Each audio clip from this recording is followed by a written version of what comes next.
Good morning, Maroon Pop. Good morning, Mr. Pine. Love that. Today we are reviewing the 1.1 multiplying integers notes that we finished. Question, class. Can you multiply integers? Yes or no? Yes. Can you multiply integers? Yes. Hopefully you can say, I can multiply integers. We just did these notes. We started out with some vocab. We said an integer is a whole number and what of a whole number? Say that again. The opposite. So again, you would just say the opposite. Product. We said the product was answer to what kind of problem? Say that again. Multiplication. Sweet. And multiplication is nothing more than what kind of addition?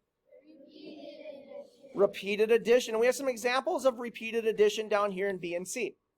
All right. Problem is 3 times 2 equals 6. These two numbers right here, 3 and 2, what do we call those? Factors. They're numbers we're multiplying. What is the answer to a multiplication product again? I'm sorry, what is the answer to a multiplication problem again? Product. Last thing, place value holder. A place value holder is always the number what? 0. Say that again. 0. I don't see all your eyes up here. All your eyes need to be looking at the screen. All of your eyes are looking up at the screen. All right. Then we went into main idea number 2, multiplying. Our first problem we had was 26 times 7. The bottom number, if we're writing our multiplication signs up and down or vertically, is always called the... Multiplier. So what we do is we take the multiplier and we multiply the top numbers by that number. So what's 7 times 6, class? 42. So we put down the 2 and we carried this 4. What do we call this number right here? Miss K.O.'s room. Miss K.O.'s Yes. room. Okay. This is our carrying number, right? Okay, and then what we do after we multiply 7 by 6, we multiply 7 by 2. What's 7 times 2? 14. Plus the carrying number is what? 18. So I put down my 8. Is there anywhere to carry the 1 to? No. So I write down the 8 and the 1, and then we always do what to our final answers? Opposite. You guys are doing great. I'm going to skip number 7. Number 8. How many multipliers do we see in number 8?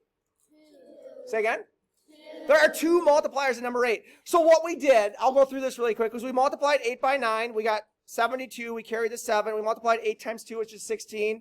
Plus 7 is 23, right? Yeah. Then I crossed the 8 off because why? You don't need it anymore. You're done with it. I also cross off my carrying number because why? You don't need it. We don't need it. We're done with it. I also put this here. What is this? This is a place value holder. So that means I can't put any other numbers there if I put a place value holder there, which is the number 0, yes? Yeah. Then I added them all together, got my final answer, and boxed it, right? Yeah. Last thing, if you see a problem written across, so it's going across the paper, left to right, call that horizontal. What must you do so that you can solve it showing your work? Rewrite. What's that called again? Rewrite. We rewrite it up and down by stacking. Make sense?